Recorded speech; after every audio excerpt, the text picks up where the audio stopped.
Bonjour et bienvenue sur Mosaïque, la chaîne en quête du sens de l'actualité. Et nous sommes donc toujours à l'heure qu'il est, nous sommes le 1er Av, où nous enregistrons cette émission. Eh bien, nous sommes toujours dans l'attente de cette riposte annoncée de l'Iran, de ses alliés régionaux, après l'élimination du chef politique du Hamas, Ismaël Haniyeh.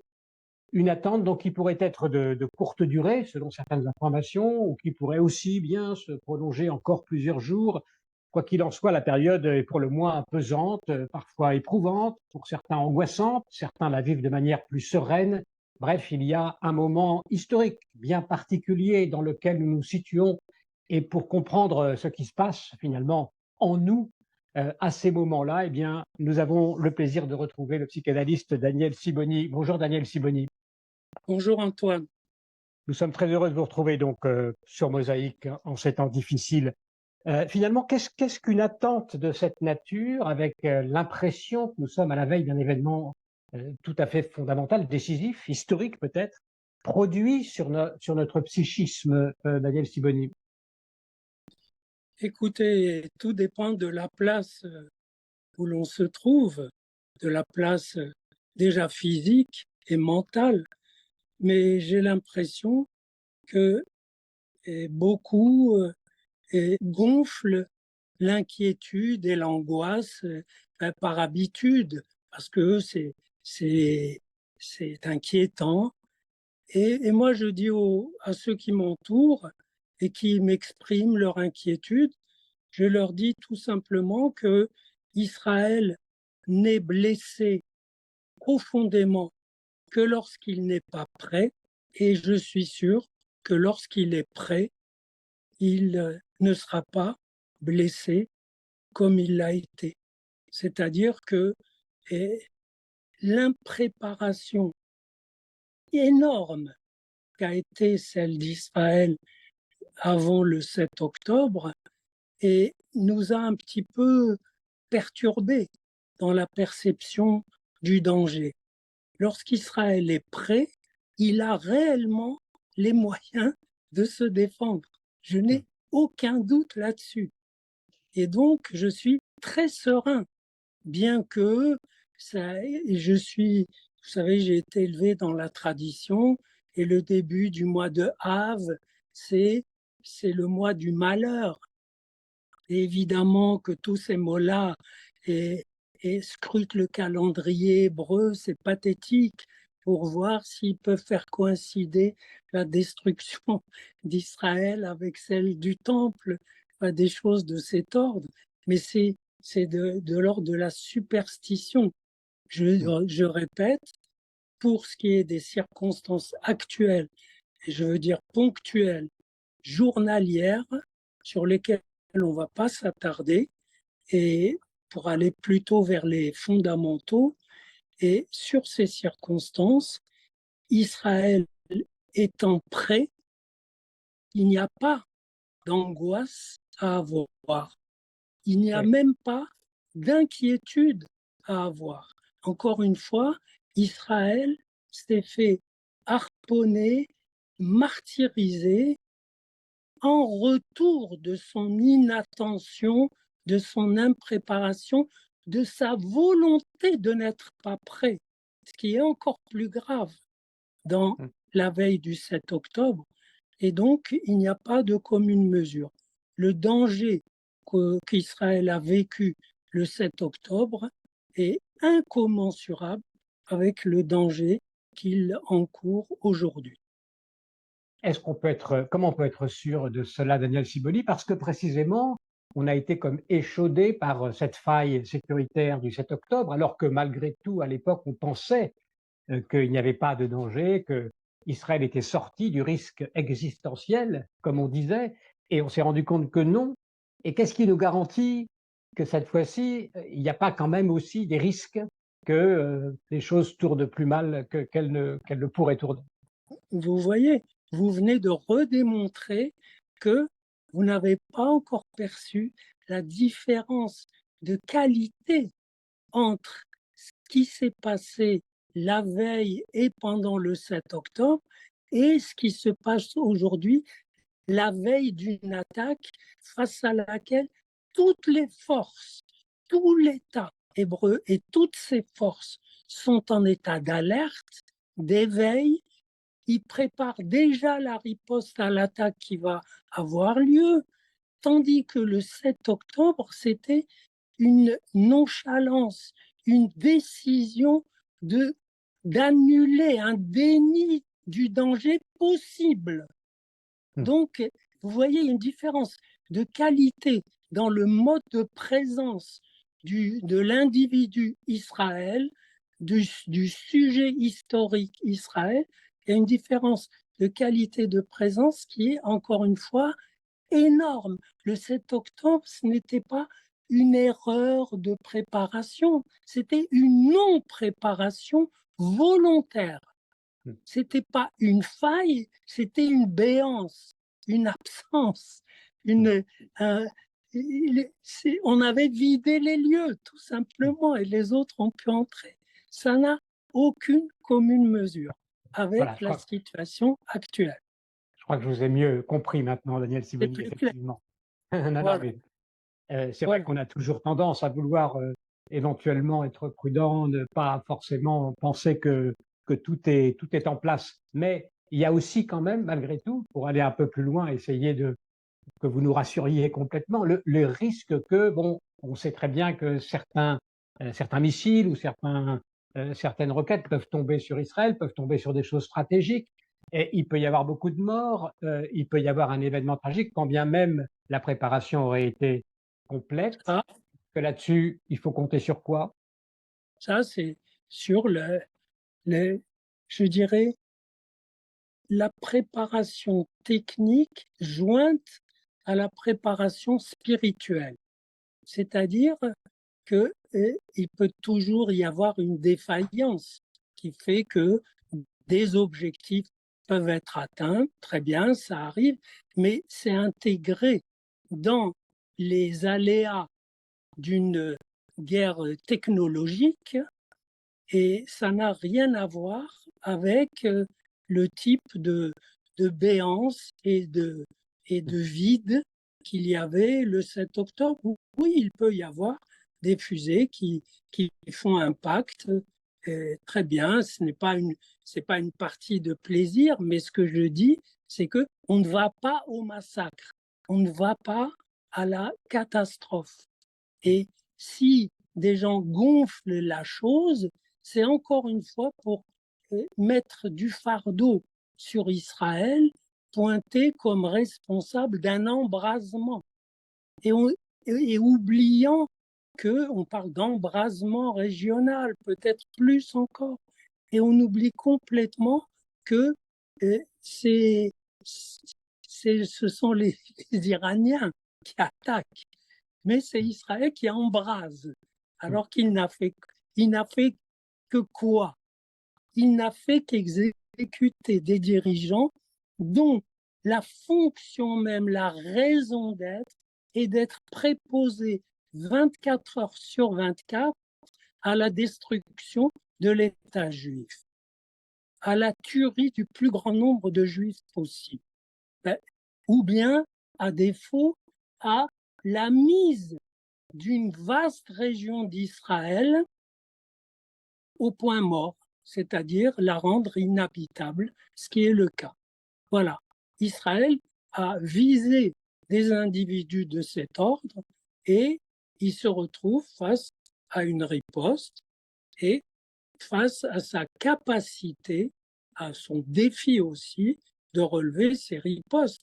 Mais si avec tout le bavardage technologique dont on nous sature, il n'est pas en mesure de relever ce défi, là, on parlerait d'une autre faille, d'un autre genre, mais je ne crois pas. Moi, je pense que l'essentiel est toujours caché par des circonstances ponctuelles et l'essentiel pour moi, depuis le 7 octobre, c'est c'est comme si le livre fondateur de l'islam s'était ouvert au grand jour et que la haine radicale qu'il voue à toute souveraineté juive, à tout juif qui ne courbe pas la tête, qui ne supplie pas pour obtenir la protection islamique. Ça s'appelle un dhimmi. Il voue à tout juif qui prétend à la souveraineté ou même à la dignité, une haine radicale. Ça, un peu plus de gens ont pu y accéder. J'espère qu'avec les explications que j'apporte dans mon livre, qui s'appelle Les non-dits d'un conflit, qui paraîtra le 4 octobre, j'espère que ça sera encore plus clair, Voilà. mais il ne faut pas se faire des illusions. L'explication est face à un tir de barrage idéologique, c'est ça le vrai. Le vrai tir de barrage, ce n'est pas les fusées et les drones qu'on peut arrêter. C'est un tir de barrage de propagande inouïe qui fait croire aux citoyens occidentaux lambda qu'on est face à un peuple martyrisé, le peuple palestinien, qui veut son indépendance, qui veut son territoire, et en face, on a un peuple qui est d'une cruauté sans nom, qui crée des massacres, qui refuse le droit du peuple palestinien à sa patrie, etc. C'est ça le narratif accessible à l'occidental moyen. Et pour déloger ce narratif, pour montrer l'illusion d'optique, le mensonge qu'il y a en dessous, mais c'est du travail. Et c'est un travail qui n'est pas toujours facile, qui n'est pas toujours fait lorsqu'on n'a pas en tête la feuille de route du Hamas, le programme du Hamas, qui est un calque de la feuille de route coranique envers les Juifs, à savoir détruire toute souveraineté juive partout où elle peut émerger.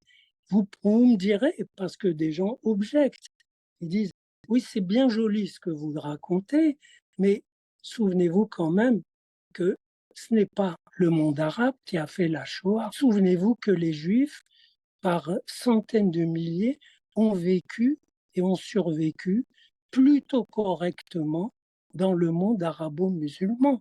On ne vous objecte ça. Et Oui. donc, il Vous faut répondez quoi? rappeler que les Juifs n'ont pu survivre dans le monde arabe dans une situation humiliante, dans un statut humiliant, avec des massacres et des pogroms sporadiques, mais pas quotidiens. Ils n'ont pu survivre que grâce à la loi islamique qui leur enjoint le statut humiliant de dhimmi. Je m'explique.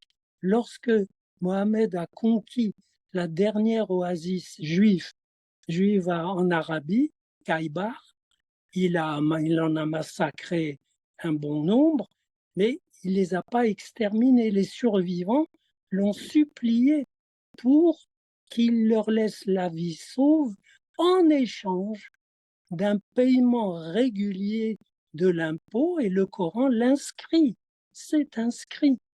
Et il les a épargnés dans le cadre d'une loi qui protège les dhimmis, ceux qui demandent protection, qui courbent la tête lorsqu'ils remettent l'impôt.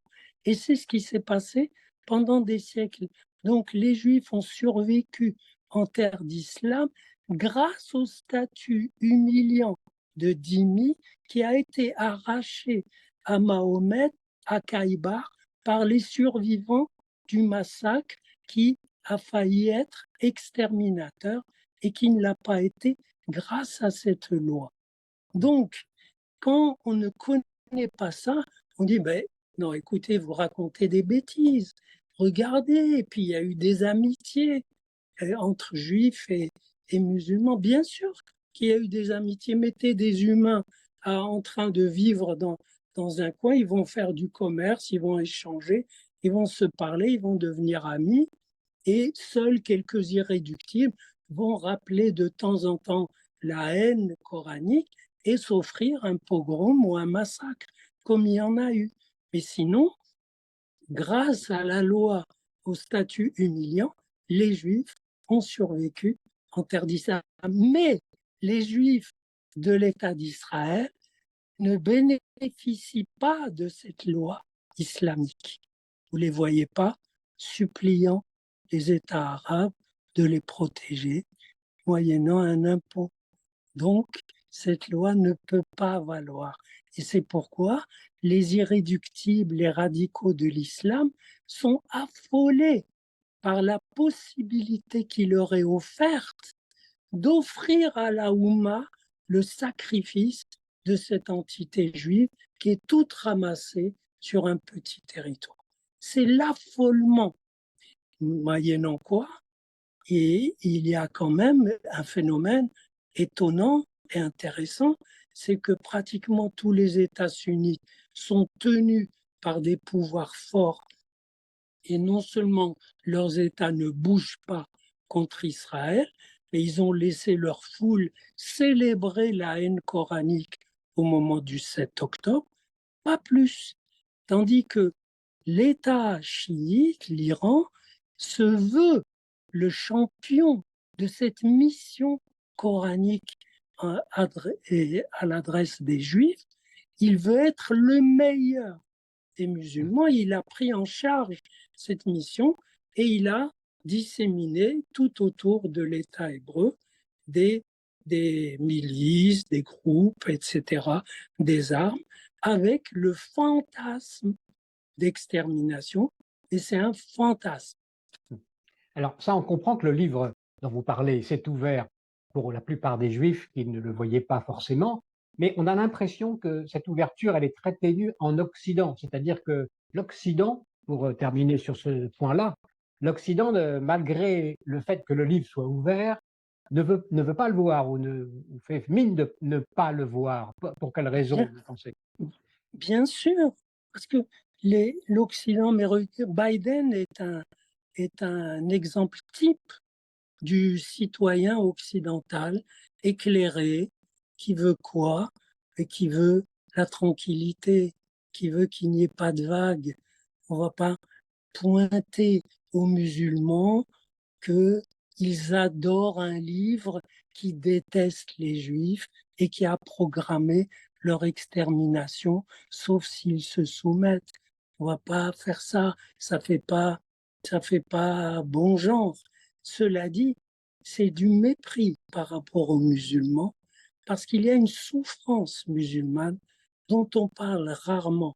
Imaginez, on parle du citoyen occidental lambda éclairé, mais parmi eux, il y a des musulmans éclairés qui sont conscients du problème et qui ont une souffrance parce que dans leurs racines, il y a un lien très fort affectif, il y a un amour de ce texte fondateur, il y a un amour de leur identité, et en même temps, dans leur fort intérieur, ils n'éprouvent pas cette haine.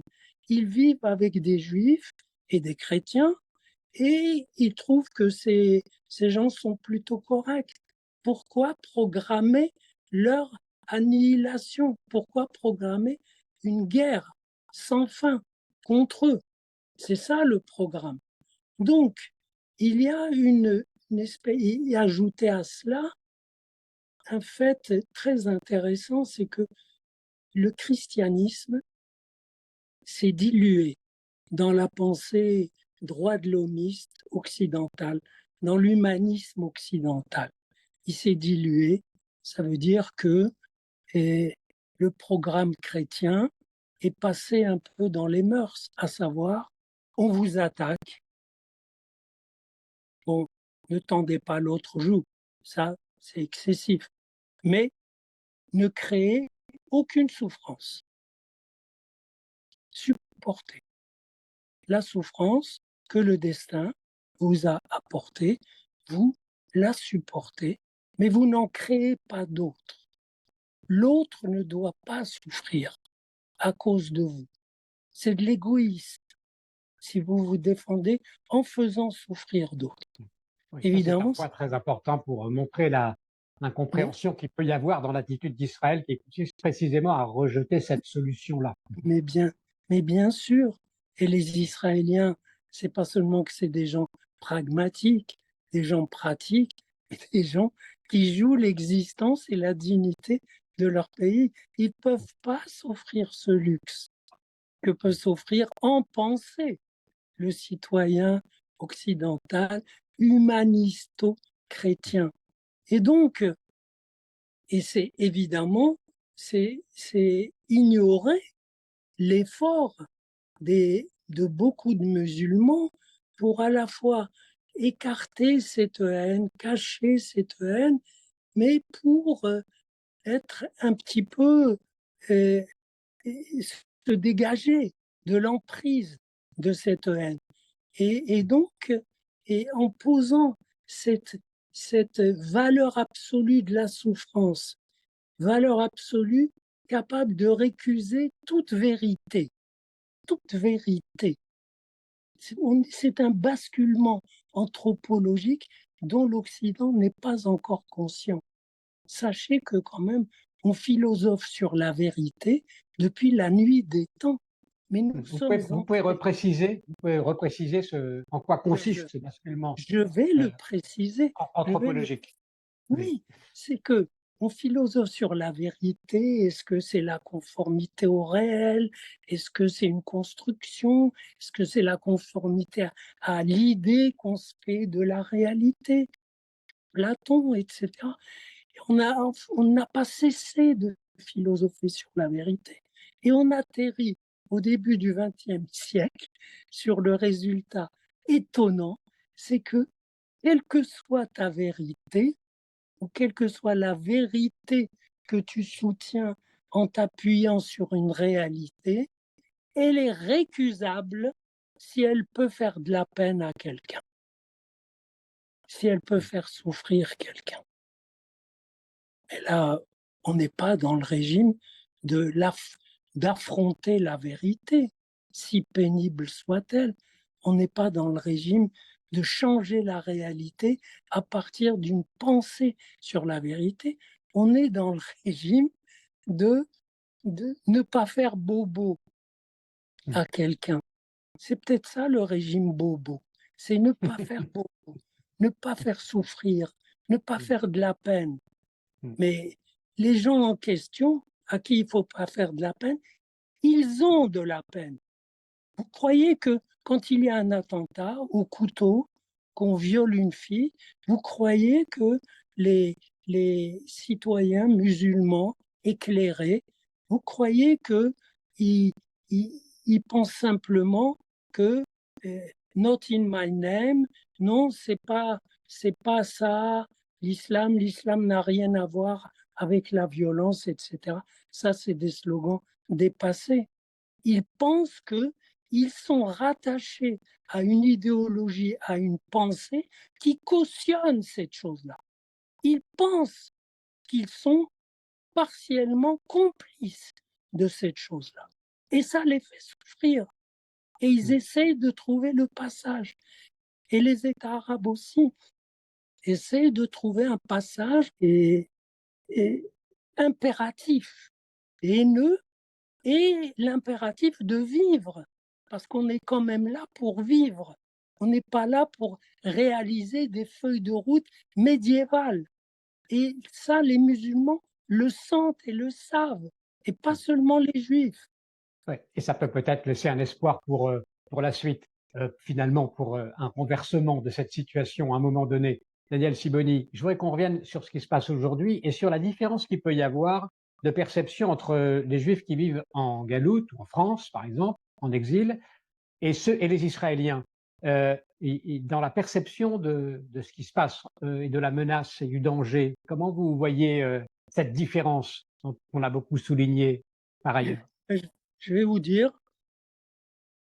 les juifs de diaspora sont comme de la famille, comme une mère qui s'inquiète pour son enfant, qui, qui s'angoisse parce que elle est loin.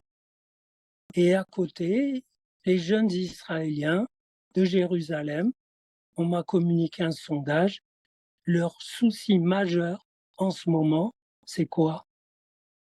C'est les Jeux olympiques. Ça veut dire que les Israéliens vivent leur vie, Mmh. vivent leur vie, remplissent leurs engagements, remplissent, répondent à l'appel de l'armée, font le nécessaire, ont compris, mais c'est très lent, ont compris que c'est plus sérieux que ça, que ce n'est Ça veut pas dire, ce que ce n'est pas seulement une attaque qui a fait 1200 morts, des milliers de blessés, que c'est plus sérieux que ça. Ce plus sérieux que ça, ils ont tout fait pour l'écarter parce que ils veulent vivre. C'est pourquoi je vous avais dit dans ma précédente vidéo, c'est pas la peine de se focaliser sur un bouc émissaire comme Netanyahou. C'est très facile. C'est que en réalité, c'est toute la société israélienne qui avait envie de vivre et qui n'avait pas envie d'avoir sous le nez l'idée que ceux d'en face ne rêvent que d'une chose, c'est de vous assassiner.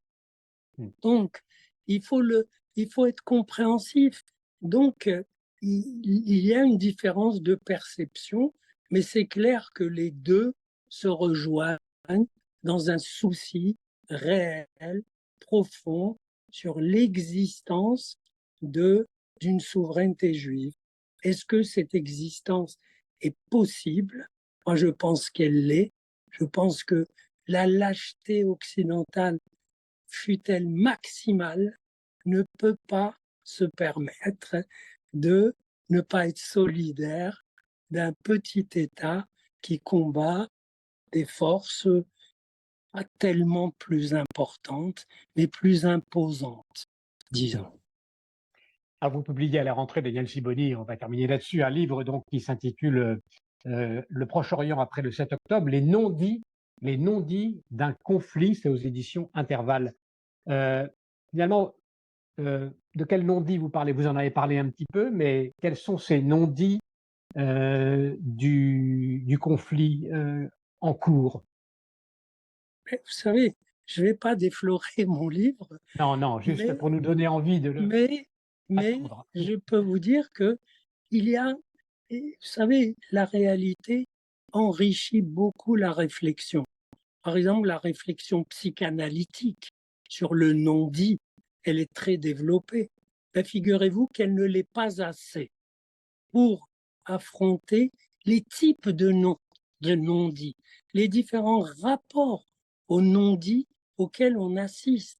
Bien sûr, regardez le non-dit que j'évoquais, pardon, qui est et ça se dit pas que les musulmans adorent un livre qui projette d'exterminer des gens, notamment un petit peuple, le peuple juif.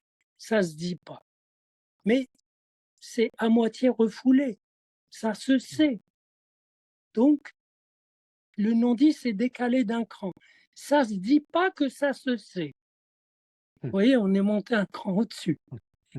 Et, et c'est pareil pour toutes sortes de choses. Et je vous ai parlé de la souffrance de musulmans parce que je l'ai perçu. Enfin, je vous rappelle un épisode que nous avons partagé, vous et moi, puisque nous étions dans un colloque sur l'antisémitisme, qu'il y avait un brave imam qui était invité et que vous m'avez suggéré d'appliquer mon test qui était de lui demander s'il était au courant de la vindicte, de la haine anti-juive coranique.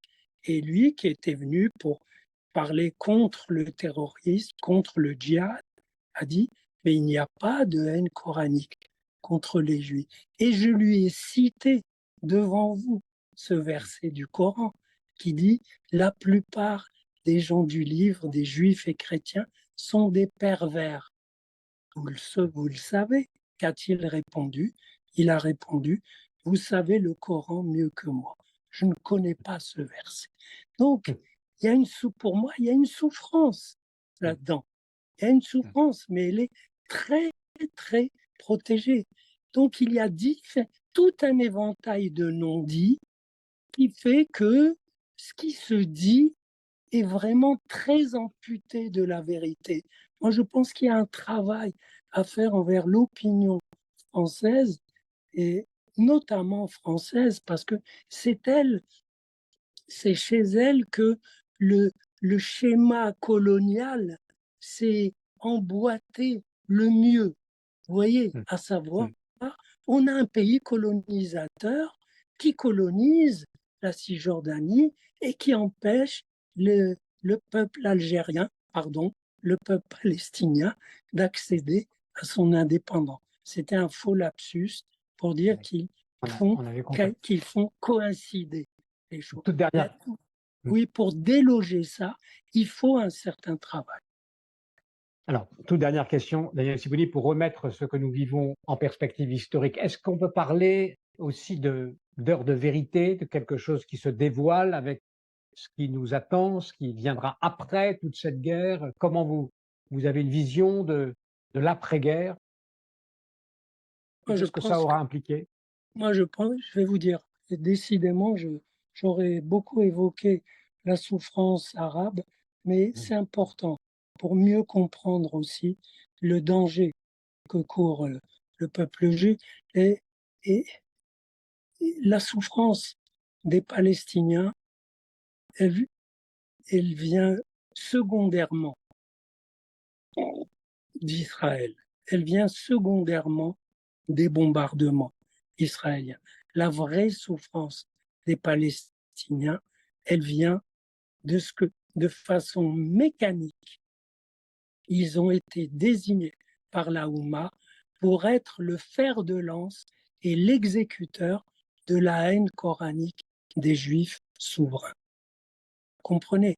Donc, la souffrance, c'est d'être, vous comprenez, faites un petit survol historique dès 48, puis en 67, avant et après la guerre, puis en 73. Chaque fois, ils auraient pu négocier un territoire pour y faire un État, alors qu'il n'existe, qu'ils n'ont jamais eu d'État. Ils auraient pu, et ça a été confisqué par le monde arabe. Donc, moi, ce que je vois, c'est la possibilité d'une présence palestinienne dans les territoires et à Gaza, mais démilitarisée. Et sinon, je ne vois pas de changement cosmique dans le fait qu'il y a un État juif qui est visé par les plus fanatiques des musulmans et qui est parfaitement capable de se défendre. En attendant une éventuelle Teshuvah d'Ishmaël, comme le dit parfois le Rav Cherki, qui est allé prendre des contacts, on l'a entendu sur cette chaîne, avec des imams des pays du Golfe. Je vais vous en dire un mot. Vous le savez que le Coran, il comporte des versets mécois, des versets médinois, et c'est un verset de la première période narrative où Mohammed évoque le fait que le peuple juif s'est vu accorder, s'est vu ordonné par Dieu d'aller occuper sa terre. Sa terre d'en deçà du fleuve et d'au-delà du fleuve. Donc, le verset coranique qui parle de la terre des Hébreux inclut non seulement l'en deçà du fleuve, c'est-à-dire ce qu'on appelle la Palestine, mais la Transjordanie. Et il le dit. Et il dit même que, tordus comme ils sont, ils ont bien failli ne pas y aller. Donc, il reflète même la résistance des Hébreux dont parle la Torah quand ils ont été punis par une errance de 40 ans. Donc, il dit ça. Et le problème, c'est que dans cet élan de ferveur, il n'y a pas de ferveur à reconnaître aux Juifs leur territoire, accordé par Dieu, ce qui signifie accordé par la transmission symbolique millénaire. parce qu'on peut ne pas croire en Dieu, mais l'attribution de cette terre est le porteur et le fruit d'une transmission symbolique millénaire. Et ça, c'est imparable. Donc, dans leur élan de ferveur, quand des peuples veulent s'offrir une ferveur, ou quand les gardiens de la révolution spirituelle d'un peuple veulent lui offrir cette ferveur, contre son gré, eh bien, ils choisissent d'ignorer ces versets et de s'accrocher aux versets haineux dans l'espoir que ça aboutisse. Et je vous dis ma certitude que ça n'aboutira pas parce que la ferveur de quelques fanatiques ne peut pas tenir face à une transmission que j'appelle symbolique. Pour le résumer dans mon langage, une transmission symbolique l'emporte toujours sur une transmission narcissique. Merci, merci infiniment, Daniel Sibony, de nous avoir comme ça apporté, j'allais dire, l'air des sommets où vous vous trouvez, parce que c'est pas un fond d'écran, ce qu'il y a derrière vous. C'est le Mont Blanc. Voilà, c'est le Mont Blanc. Vous nous avez donc élevé et permis de penser, malgré la tension qu'il y a aujourd'hui dans la situation actuelle, permet de penser cette situation et donc aussi de peut-être mieux la vivre ou mieux la traverser. Merci à tous pour votre attention, dont je rappelle le titre de votre livre, Merci. Apparaître à rentrer, Le Proche-Orient après le 7 octobre, les non-dits d'un conflit. Daniel Sibony, merci. Merci. Merci beaucoup d'avoir écouté cette vidéo et pour suivre nos prochaines interviews, eh bien, vous pouvez vous abonner à Mosaïque. C'est très simple, il suffit de cliquer sur le bouton ci-dessous.